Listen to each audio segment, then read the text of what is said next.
Información de la Ciudad de México. Ayer fue presentado el NBA America's Team Camp aquí, precisamente en la capital del país.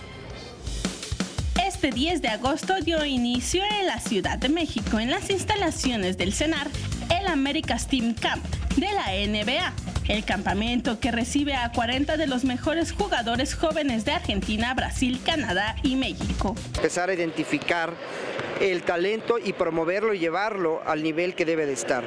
Los jugadores tienen que estar constantemente en entrenamiento, escuchando técnicas, escuchando consejos, escuchando las nuevas tendencias de cómo jugar de los mejores. En este caso, pues qué mejor que de entrenadores y jugadores de la NBA y de la USAB, en donde gracias a la experiencia que tienen, vienen a compartir técnica, vienen a compartir experiencias, vienen a compartir pensamientos, energía, como tú lo quieras ver, con 40 jóvenes que vienen de diferentes países totalmente dedicados al básquetbol. El campamento incluye 4 días de intensos entrenamientos y competencias relacionadas con el básquetbol, clínicas para enseñar los fundamentos del deporte en sesiones para desarrollar habilidades para la vida, centrándose en liderazgo y vida saludable y en competencias 5 contra 5.